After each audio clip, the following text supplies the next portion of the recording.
وبرکاتہ۔ عزیز طلباء اور طالبات، امید ہے آپ خیریت سے ہوں گے۔ آج کا لیکچر سال اول اسلامیات کا، فرسٹ ایئر اسلامیات کا ہے۔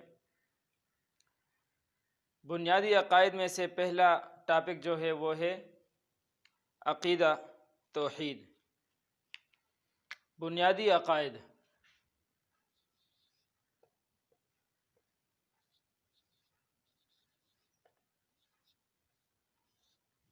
سب سے پہلے تو بنیادی عقائد کیا ہے؟ بنیادی عقائد وہ عقائد اور اٹل نظریات ہے جس پر انسان کا دل یہ مطمئن ہو، یعنی انسان کے مضبوط اور اٹل نظریات کو عقائد کہا جاتا ہے، اور یہی عقائد ان کے اعمال میں، انسان جو اعمال کرتا ہے ان کے اعمال میں یہ عقائد ایک جھلک کی طرح دکھائی دیتی ہے، اور یہ عقائد ان کے اعمال میں محرکات ہوتے ہیں، یعنی حرکت دینے والے ہوتی ہے۔ تو پہلی چیز یہ ہے کہ بنیادی عقائد کتنے ہیں؟ تو دیکھو بیٹا، بنیادی عقائد وہ 5 ہیں: اللہ پر ایمان لانا، رسولوں پر ایمان لانا، ملائکہ پر ایمان لانا، آسمانی کتب پر ایمان لانا، اور آخرت پر ایمان لانا۔ یہ بنیادی عقائد ہیں 5۔ نمبر 1 ہے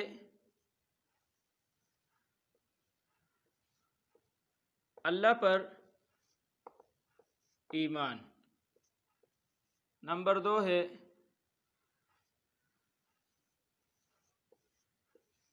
رسولوں پر ایمان۔ نمبر 3 ہے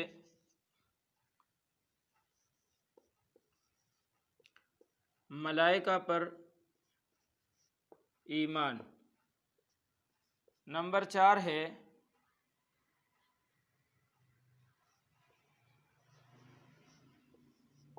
آسمانی کتب پر ایمان۔ نمبر 5 ہے آخرت پر ایمان لانا۔ یہ اسلام کے 5 اہم ترین بنیادی عقائد ہیں جن پر اسلام کا یہ عمارت قائم کی گئی ہے۔ تو اللہ پر ایمان لانا، رسولوں پر ایمان لانا، ملائکہ پر ایمان لانا، آسمانی کتابوں پر ایمان لانا، اور آخرت پر ایمان لانا، یہ ہے بنیادی عقائد۔ آج ہم صرف عقائد پر بات کریں گے کہ عقائد یہ عقیدہ کی جمع ہے۔ عقیدے کا لغوی معنی کیا ہے، عقیدے کا اصطلاحی معنی کیا ہے، اور عقائد کیا ہوتے ہیں، پھر تبلیغ کا آغاز یہ کس طرح ہوا۔ تو آج ہم صرف عقائد پر بات کریں گے۔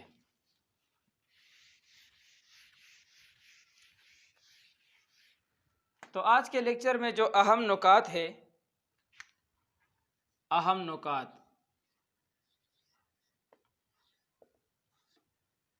وہ ہے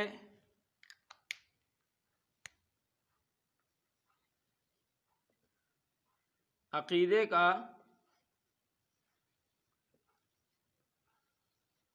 لغوی معنی۔ یہ عقائد عقیدہ کی جمع ہے، عقیدہ کی جمع یہ عقائد ہے۔ اب عقیدہ کسے کہتے ہیں؟ تو دیکھو بیٹا، عقیدہ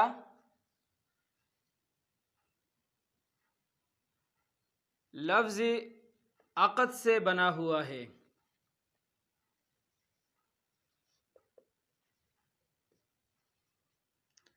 جس کا معنی ہے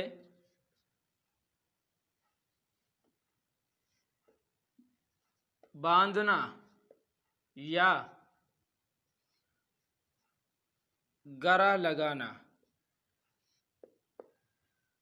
عقیدہ لفظ عقد سے بنا ہوا ہے، تو عقد کا معنی کیا ہے؟ باندھنا یا گرہ لگانا۔ عقد باندھنا یا گرہ لگانا، اور ظاہر بات ہے کہ جب کسی چیز پر گرہ لگائی جائے تو وہ بہت مضبوط ہوتے ہیں۔ تو وہ چیز بہت مضبوط ہوتی ہے، تو اس لیے عقد کا معنی ہے باندھنا یا گرا لگانا۔ عقیدے کا معنی باندھنا نہیں ہے، عقد کا معنی ہے باندھنا یا گرا لگانا، جبکہ عقیدے کا معنی ہے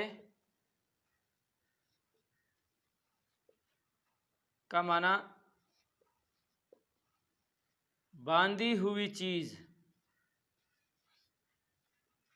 یا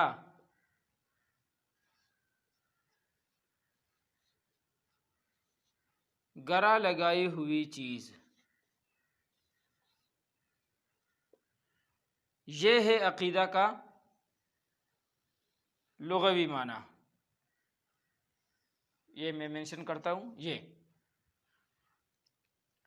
عقیدے کا لغوی معنی کیا ہے؟ عقیدہ یہ لفظ عقد سے بنا ہوا ہے جس کا معنی ہے باندھنا یا گرا لگانا، جبکہ عقیدے کا لغوی معنی ہے باندھی ہوئی چیز یا گرا لگائی ہوئی چیز۔ تو یہ ہے جی عقیدہ کا لغوی معنی یا عقیدے کا لفظی معنی۔ اب دوسری چیز ہے عقیدہ کی اصطلاحی معنی کیا ہے؟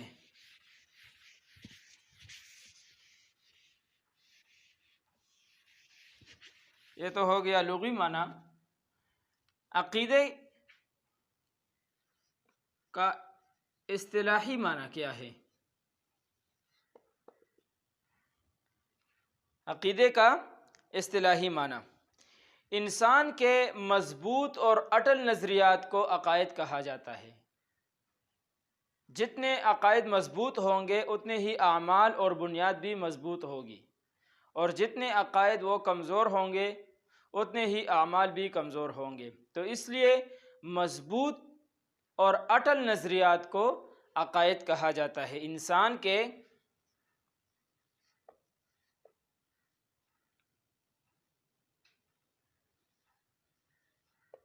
مضبوط اور اٹل نظریات کو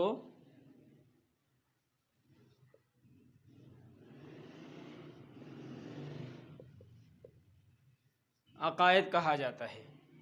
انسان کے مضبوط اور اٹل نظریات کو عقائد کہا جاتا ہے۔ پھر جب انسان اعمال کرتا ہے تو اس اعمال میں اس عقائد کی ایک جھلک ہوتی ہے، وہ لوگوں کو دکھائی دیتی ہے، ایک جھلک اس کے اعمال میں ان عقائد کی ایک جھلک دکھائی دیتی ہے۔ اس کے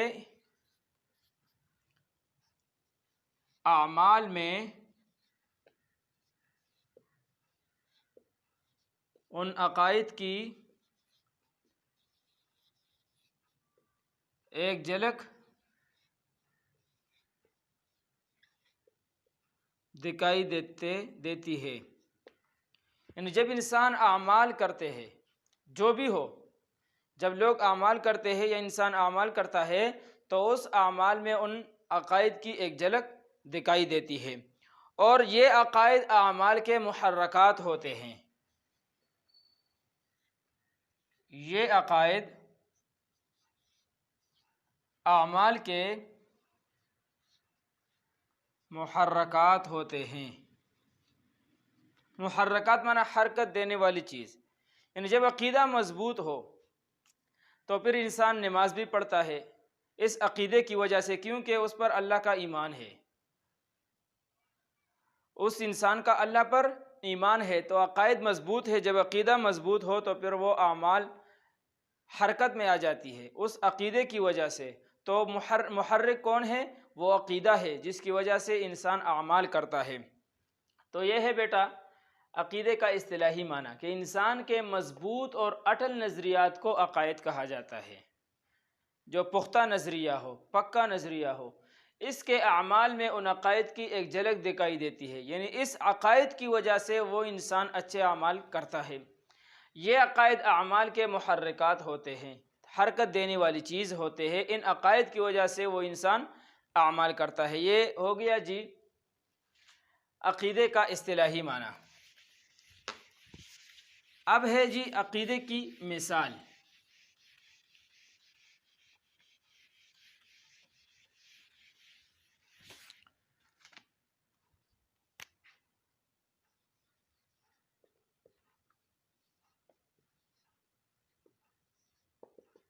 عقیدے کی مثال، دیکھو بیٹا، عقیدہ کی مثال جو ہے یہ بیج کی طرح ہے۔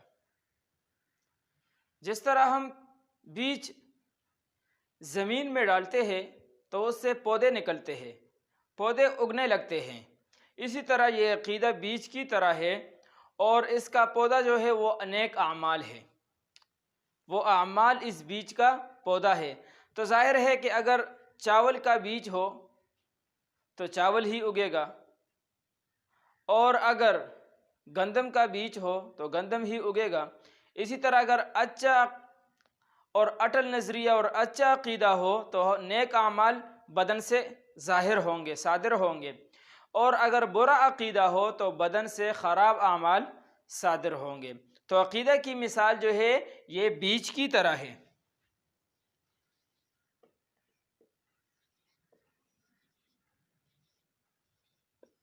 بیج کی طرح ہے۔ اور عمل، جو عقائد کی بنیاد پر ہم اعمال کرتے ہیں تو وہ اعمال جو ہے وہ کیا ہے؟ وہ اگنے والی چیز ہے۔ یعنی جس طرح ہم بیج زمین میں ڈالتے ہیں اور اس سے کوئی پودا یا درخت وغیرہ اگتا ہے، اسی طرح عقائد سے اعمال اگتے ہیں، اور اعمال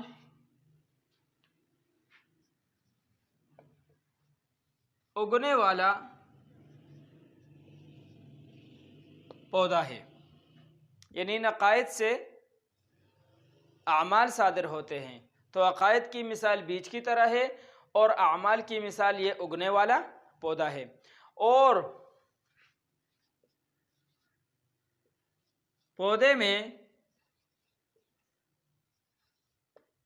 بیج کی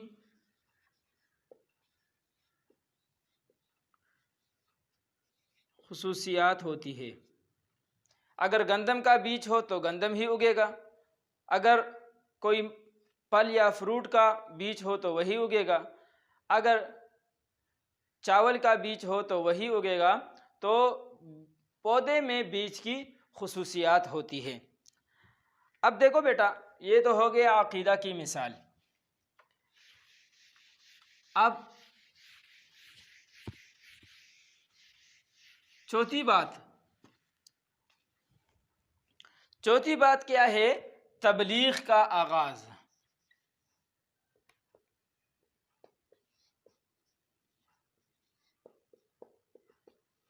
تبلیغ کا آغاز یہ کیسے ہوا؟ تو سارے انبیاء کرام علیہم السلام نے تبلیغ کا آغاز یہ عقائد کی اصلاح سے کیا ہے۔ سارے انبیاء کرام نے، کہ لوگوں کی جو عقائد ہے وہ صحیح ہو جائے، لوگوں کی عقائد کی اصلاح ہو جائے۔ تو سارے انبیاء کرام علیہم السلام نے تبلیغ کا آغاز، یعنی سٹارٹ اور شروع کرنا، یہ عقائد کی اصلاح سے کیا ہے۔ تبلیغ کا آغاز اول تمام انبیاء کرام علیہم السلام نے عقائد کی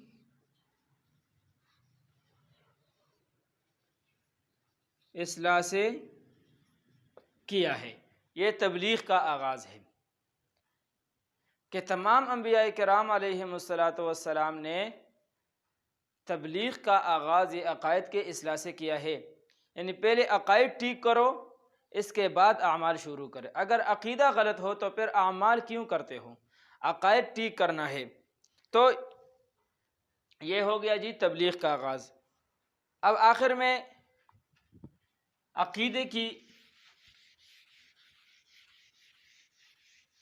عقائد کے بارے میں قرآن کی ایک آیت ہے،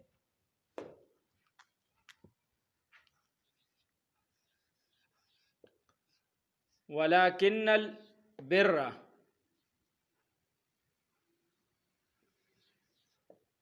مَنْ آمَنَ بِاللَّهِ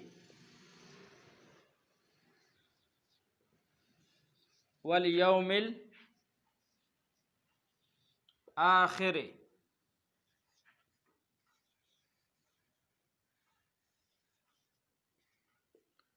وَالْمَلَائِكَةِ والکتاب والنبیین۔